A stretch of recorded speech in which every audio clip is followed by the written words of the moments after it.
দুঃখের দিনে লেখনীকে বলি, লজ্জা দিও না। সকলের নয় যে আঘাত, ধরো না সবার চোখে। ঢেকো না মুখ অন্ধকারে, রেখো না দ্বারে আগল দিয়ে। জ্বালো সকল রঙের উজ্জ্বল বাতি। কৃপণ হইও না। অতি বৃহৎ বিশ্ব অম্লান তার মহিমা, অক্ষুব্ধ তার প্রকৃতি। মাথা তুলেছে দূরদর্শ সূর্যলোকে, অবিচলিত অকরুণ দৃষ্টি তার অনিমেষ, অকম্পিত বক্ষ প্রসারিত গিরি নদী প্রান্তরে। আমার সে নয়, সে অসংখ্যের। বাজে তার ভেরি সকল দিকে, জলে অনিভৃত আলো, দোলে পতাকা মহাকাশে। তার সম্মুখে লজ্জা দিও না। আমার ক্ষতি আমার ব্যথা তার সম্মুখে কণার কণা। এই ব্যথাকে আমার বলে ভুলব যখনই, তখনই সে প্রকাশ পাবে বিশ্বরূপে। দেখতে পাবো বেদনার বন্যা নামে কালের বুকে, শাখা প্রশাখায় ধায় হৃদয়ের মহানদী। সব মানুষের জীবন স্রোতে ঘরে ঘরে অশ্রুধারার ব্রহ্মপুত্র উঠছে ফুলে ফুলে তরঙ্গে তরঙ্গে।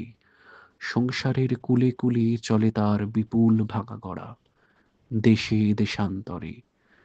চিরকালের সেই বিরহ তাপ, চিরকালের সেই মানুষের শোক নামল হঠাৎ আমার বুকে। এক প্লাবনে থরথরিয়ে কাঁপিয়ে দিল পাঁজরগুলো। সব ধরনীর কান্নার গর্জনে মিলে গিয়ে চলে গেল অনন্তে। কি উদ্দেশ্যে কে তা জানে। আজকে আমি ডেকে বলি লেখনীকে, লজ্জা দিও না। কুল ছাপিয়ে উঠুক তোমার দান, দাক্ষিণ্যে তোমার ঢাকা পড়ুক অন্তরালে আমার আপন ব্যথা। ক্রন্দন তার হাজার তানে মিলিয়ে দিও বিশাল বিশ্বসুরে। এবার যে কবিতাটা আপনাদের শোনাচ্ছি সে এক আশ্চর্য কবিতা। এই কবিতাটা পড়লেই আমার মনে পড়ে যায় ইংমার বার্গম্যানের ১৯৫৭ সালের ছবি ওয়াইল্ড স্ট্রবেরি। সেখানেও একটি চরিত্র নিজেই যেন স্বপ্নের মধ্যে তার মৃতদেহকে দেখে। একটি ঘোড়ার গাড়ি ধাক্কা খেলো ল্যাম্পপোস্টে, সেখান থেকে কফিনটা বেরিয়ে এলো। আপনারা যারা ওয়াইল্ড স্ট্রবেরিজ দেখেছেন তারা রিলেট করতে পারবেন সে যে কি অসামান্য দৃশ্য। এবং সেই কফিনে আমরা দেখছি যে সেই লোকটি নিজের মৃতদেহ দেখছে।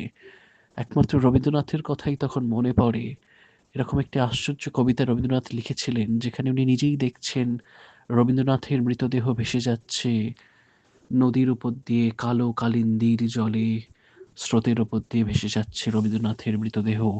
আর রবীন্দ্রনাথ সেটাকে লক্ষ্য করছেন এবং কি বলছেন সেটা আপনারা শুনুন।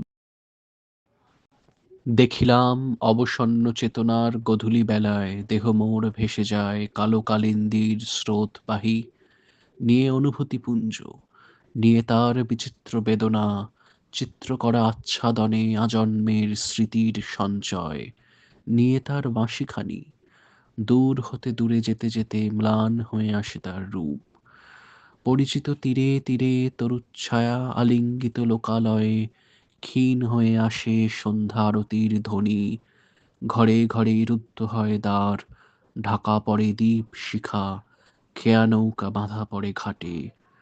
দুই তটে ক্ষান্ত হলো পারাপার ঘনালো রজনী, বিহঙ্গের মৌন গান অরণ্যের শাখায় শাখায় মহানিঃশব্দের পায়ে রচি দিল আত্মবলি তার।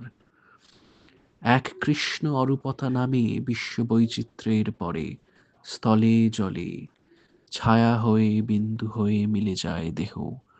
অন্তহীন তমিশ্রায় নক্ষত্র বেদীর তলে আসি, একা স্তব্ধ দাঁড়াইয়া ঊর্ধ্বে চেয়ে কহি জোর হাতে, হে ভূষণ সংহরণ করিয়াছ তব রশ্মি জাল, এবার প্রকাশ করো তোমার কল্যাণতম রূপ, দেখি তারে যে পুরুষ তোমার আমার মাঝে এক।